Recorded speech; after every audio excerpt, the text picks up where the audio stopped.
Good evening and thanks for joining us. I'm Ebony Monet. Today, the San Diego County District Attorney announced no charges will be filed against officers who arrested a National City man who died in police custody. KPBS reporter Jade Hyman has been covering the story of Earl McNeil and joins us live with the latest. Jade? Hi, Ebony. Well, the investigation into Earl McNeil's death has concluded. No charges filed, yet his death ruled a homicide. Today, the district attorney released some video giving a glimpse at how McNeil may have passed away. We want to warn you, some of the video is disturbing. Based upon the review of the facts and circumstances surrounding Mr. McNeil's death, the National City Police Department officers and the San Diego County Sheriff's deputies involved in his detention are not criminally liable. After a review of evidence, DA Summer Stephan concluded there was nothing criminal or negligent in the more than 2-hour encounter officers had with Earl McNeil. In this video shown by the DA's office, you can see him make a call on the emergency phone outside of the National City Police Department. He said he wanted to turn himself in, among other things. National City Police 770. Hey. Hello? Yeah. What is your name? Earl McNeil. Earl McNeil? Yes. When officers arrived, he was arrested and put in restraints. During his arrest and the more than hour he spent in the back of the police car, he asked for medical attention several times, said he was having a seizure and couldn't breathe. I'm gonna kill myself. 2 hours into the encounter, after he's at the jail and denied intake, you see him being put into an ambulance, then pulled out. It's at that point his heart stopped and resuscitation started. But before any of that could happen, he had to be removed from the wrap restraint, 2 spit hoods, and the T-shirt that was pulled over his head to prevent officers from coming into contact with bodily fluids as he spit. The medical examiner's report says all of that may have also prevented Earl from breathing. His death ruled a homicide caused by cardiorespiratory arrest from meth toxicity, agitation, and respiratory compromise. Now, the attorney for the McNeil family says they plan to file civil suit. In the meantime, McNeil had a history of drug use and of mental illness. For years, it's been in question whether or not restraints like the ones he was put in should be used and if they're in fact safe. Here's a deeper look. It's May 26, 2018, 7:28 a.m. This is the casual call from National City Police requesting an ambulance at the county jail for what turns out to be an emergency. Mr. Command, this is Mark. Hey, it's National City Police. How are you today? I'm tired. I just started, and it's going to be 15 hours today, so I'll be tired later, too. Would you guys be able to start at ambulance to county jail? Or one of our prisoners got rejected. All right, and you said he got rejected? Mm-hmm. What do you mean by that? The question is followed by 10 seconds of silence, then... Hello? Yeah, I'm still here. Oh, okay. What's going on? So I guess I don't know why he got rejected, but they just said that they wanted to transport. So Okay. I call you. That call was for Earl McNeil. Around 5:30 that morning, National City Police say he came to the department agitated, telling them he was high and wanted to see an officer. McNeil was arrested on suspicion of drug use and put in restraints. His family says he was still wearing those restraints when his heart stopped hours later. Medics resuscitated him, but he died 11 days later after being pulled from life support.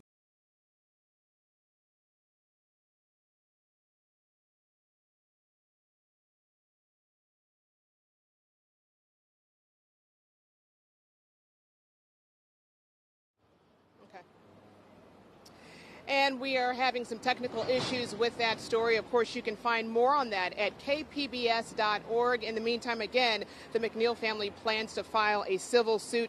The maker of those wraps we were talking about just then in that story says they've got use for a lot of departments around the country, 1,000 to be exact, and just about every department here in San Diego County. I did ask Summer Stephan if she's going to make any recommendations on protocol for the use of both those wraps and even spit socks. She said at this point she doesn't have any. Live, Jade Hyman, KPBS. Thanks, Jade. Today, Governor Jerry Brown signed a bundle of wildfire safety bills, including one that could mean higher utility rates. The most hotly contested measure allows utilities to bill their customers for future legal settlements stemming from the 2017 wildfires. Today, we spoke to California Senate Pro Tem Toni Atkins, who says this is not a matter of letting the utilities off the hook. Pretty complicated, but we are holding investor-owned utilities accountable. They have to be responsible. We didn't get rid of strict liability or liability. We've said you have to have plans in place about your infrastructure. And much like SDG&E did locally after 2003, 2007, they upgraded all of their technology. They have a command center where when the winds are blowing heavily, we know those days when it's warm and the winds are blowing, they're on higher alert, and they have technology placed throughout the county that helps us monitor, the back country area, the areas prone to fire. And so that's what we're expecting other investor-owned utilities to do, to upgrade that system so that communities are protected and they are held liable. But we want the cost to be securitized over time because we don't want investor-owned utilities to go bankrupt or out of business. That's a cost to ratepayers. This law comes as Pacific Gas and Electric faces billions of dollars in liability if investigators determine its equipment caused the Tubbs fire that destroyed thousands of homes and killed 22 people in Santa Rosa last year. The Navy will no longer have a combat camera unit. KPBS military reporter Steve Walsh says was at a ceremony that marked the end of the storied unit that covered wars around the globe. Their motto is, "We will shoot you." Combat Camera had its roots in World War II. They covered every combat mission through the War on Terror. Their cameramen and videographers dove with Navy divers, flew with surveillance planes, and embedded with Navy SEALs and Special Forces. This morning on Coronado, their mission was over. Victims of a recent reorganization, the Navy decided to cut both its remaining combat camera units. An East Coast unit formally dissolved 3 hours earlier. The Navy's Vice Chair of Information said the reason is part cost, part changes in technology. The combat camera folks were just exquisitely talented, exquisitely trained, and I think like anyone else, if I had my way, I'd have 10 times more of them. But when you have to face hard decisions, you have to figure out how you can do things with fewer people. The last commander of Combat Camera in the Pacific was Doug Hauser. He fought to keep the unit. Friday, that fight was over. These people put their lives in the line of danger on a regular basis to get that imagery, to show the American public, and to document. And they do it well. They do it better than anybody. And that's what we're giving up, quite frankly. Pacific Fleet Combat Camera was formally created in 1951 during the Korean War. After 9/11, the mission changed and they were trained to operate closely with Special Forces. By this year, the budget for Navy Combat Camera had shrunk to $2.5 million. Some of the veterans of the unit held out hope that at some point the Navy would bring back their old unit. Steve Walsh, KPBS News. Civil rights leader and Georgia Congressman John Lewis was in San Diego today speaking with students at Morse High. This was part of the KPBS event One Book San Diego. Lewis told students about his fight for civil rights, including getting arrested as one of the original Freedom Riders. And he told the kids that they have the power to change the world and to never give up, even when life gets tough. You must be hopeful. You must be optimistic. You must never get lost in a sea of despair. And it's going to work out. It's all going to work out. Once again, Congressman Lewis is in town for KPBS's One Book, One San Diego kickoff event happening tonight. The challenge from the left for Dianne Feinstein's Senate seat.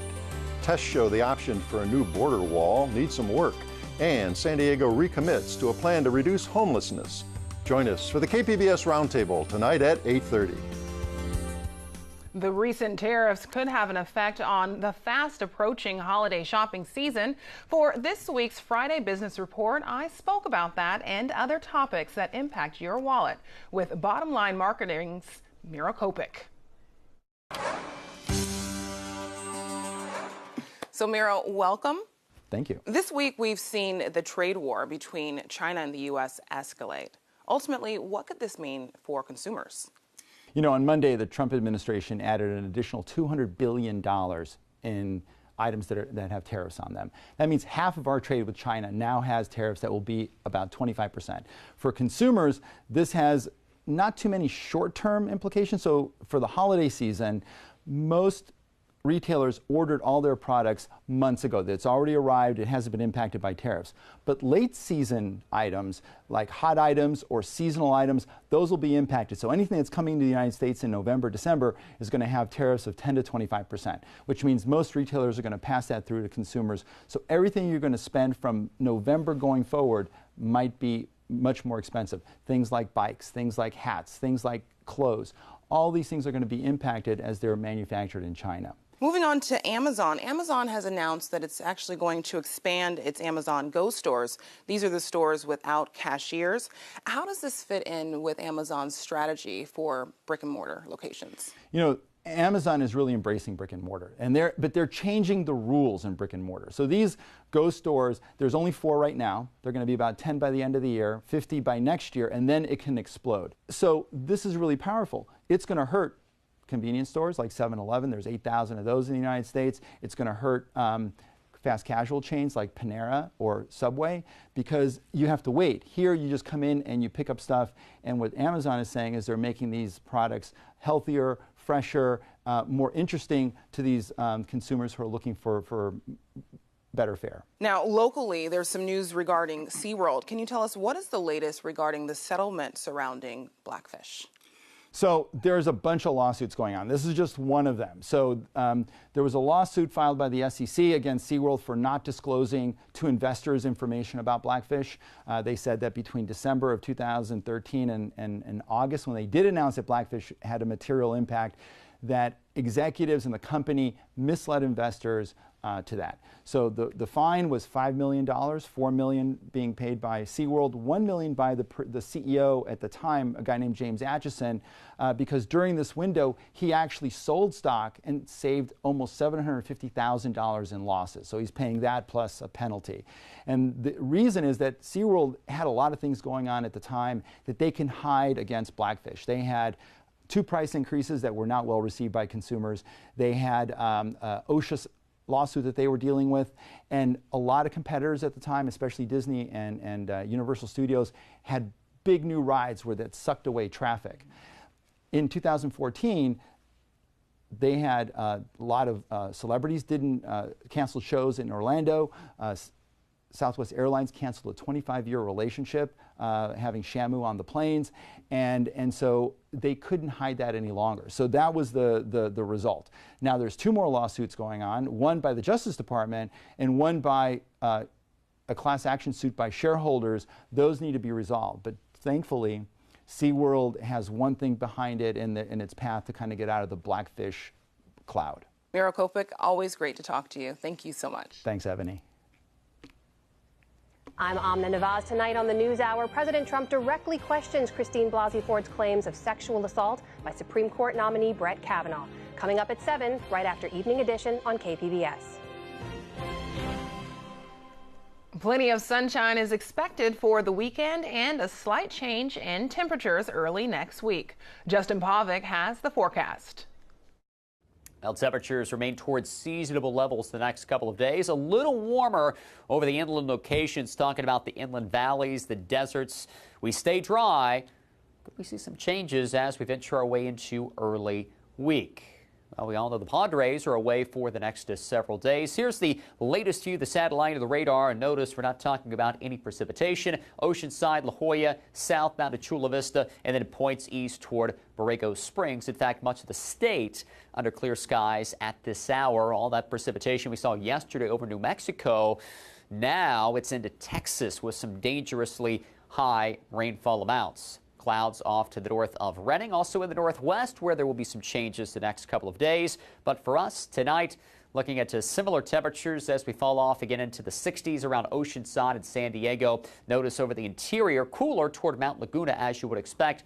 Borrego Springs down to 72. So again, in the metro, some clouds around, but not a very strong onshore flow in place. So that will limit the amount of clouds as we go throughout the coming days, and a little warmer over the inland zones here, the valleys, as we venture our way into the start of the weekend. Talking about lots and lots of sunshine. Some morning clouds toward the coastline, but notice our temperatures a bit above normal now towards San Diego and Chula Vista, pair of 79s, and Borrego Springs back into the mid-100s, so that would be above normal as well. And this pattern will persist as we venture into early week. Notice the dip in the jet stream stays to our north, so we're not really looking at that much of a difference going on here in the coming days. We will ease back on the warmth just a bit Sunday into Monday and Tuesday, as we do feel a little bit of that. Again, a jet stream dip, that troughiness we call it. Overnight lows drop into the 50s. We're talking about just a subtle drop in the mercury here for a couple of days for the inland valleys. But again, Saturday, like I said, a warmer day, nearing 90. Over the mountainous terrain, little subtle drop in the mercury into early week, and then we start to warm things back up by the time we venture into Wednesday, all the while dry. And notice that subtle drop in the mercury over the deserts early week as well. For KPBS News, I'm meteorologist Justin Povick. Back over to you, Ebony. In 1892, Lizzie Borden gained notoriety when she was accused of hacking her parents to death. KPBS film critic Beth Accomando has this review of Lizzie, a new film that looks into the infamous case. Lizzie Borden took an axe and gave her mother 40 whacks. When she saw what she had done, she gave her father 41. Maybe you remember this rhyme about the notorious axe murders of Andrew and Abby Borden. To your knowledge, did your father have any enemies? Lizzie was accused of the crime, but remains a bit of a blank slate because she never testified at her trial. Multiple films tried to imagine what might have pushed her to murder, if she indeed was the person who swung that axe. The new film has Chloe Sevigny as Lizzie and gives her story a feminist spin. The irony being that jurors could not imagine a nice young lady as a brutal murderer. Sevigny is wonderfully nuanced, but the film never manages to build much dramatic tension. Have I done something? Beth Accomando, KPBS News.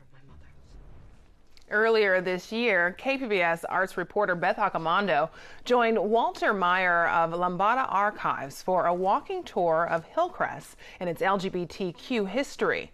Please be aware that the story contains language that might be offensive. My name is Walter Meyer, and I'm the manager of Lambda Archives. That's kind of a misnomer because besides ordering copy paper and things like that for the archives, I do tons of other stuff for them, including organize their Out at the Archives events and putting on these walking tours. We created these walking tours about 2 years ago. They've been quite popular. We do a public one a month, and then we do lots of group tours, so it's fun. So a little background here. One of the things we're going to talk about here is why San Diego's as gay as it is and why Hillcrest is the heart of the gay neighborhood. First of all, San Diego is gay for the same reason San Francisco is: World War II.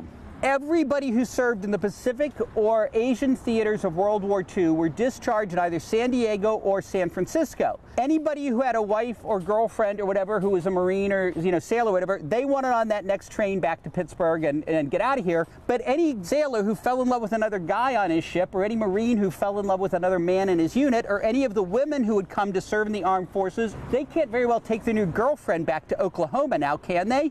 So they stayed, and that's how San Diego and San Francisco both had large gay populations. It's appropriate that we start here at the Rail, what used to be known as the Brass Rail, because it is the oldest continuously operating gay bar in San Diego. The Brass Rail originally opened in 1934 as a dinner club downtown, a nice restaurant downtown.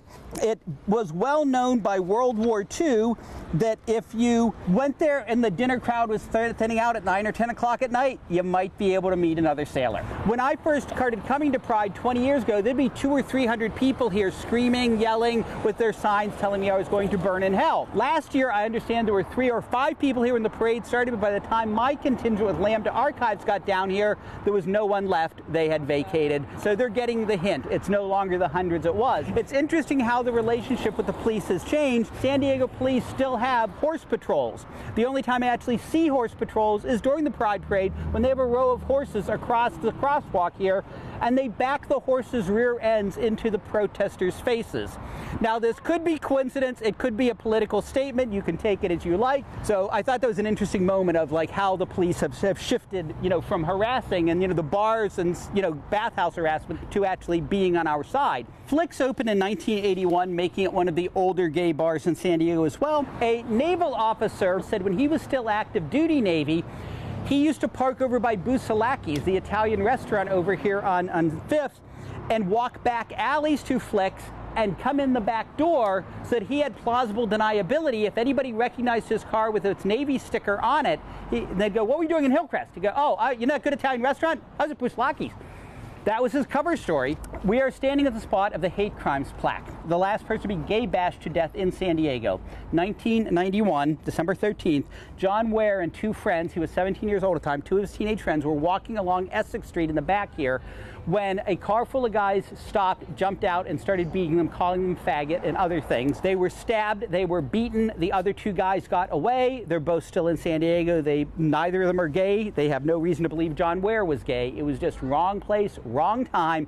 John Ware staggered out to the corner where the alibi is and died in front of the alibi of his wounds.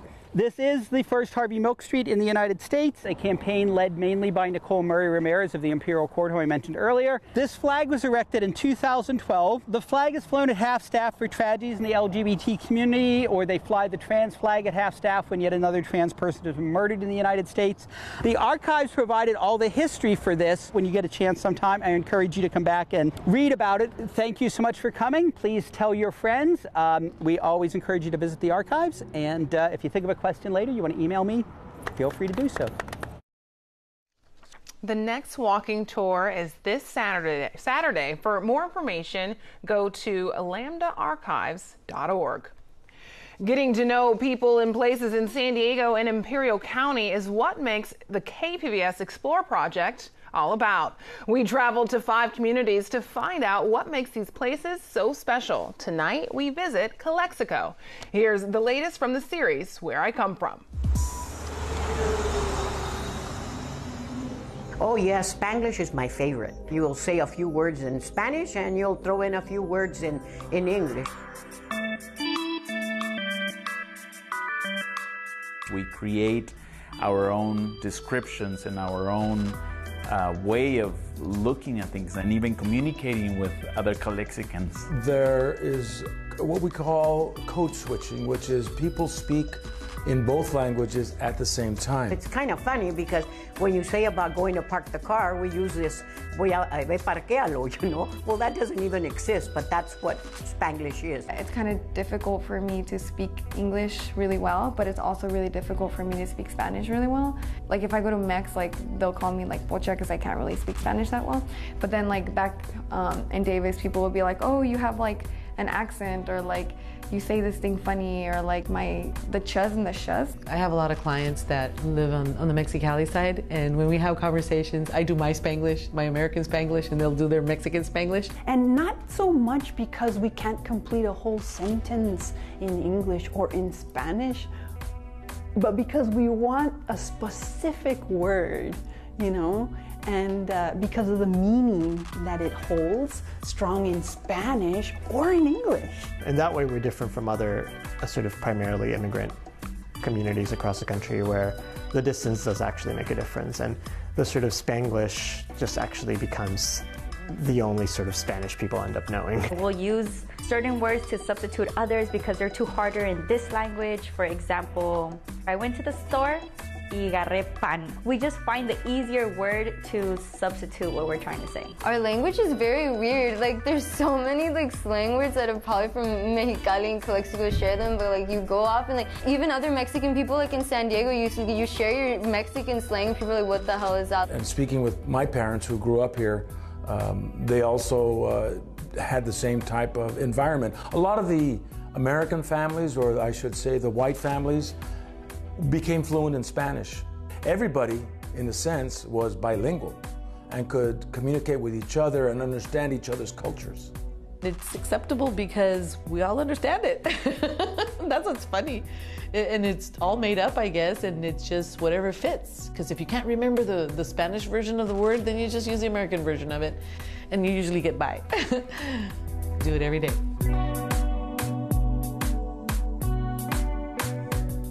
You can find tonight's stories on our website, kpbs.org/evening edition. And we leave you tonight with the sounds of Galen Frazier. Thank you for joining us. Have a great night.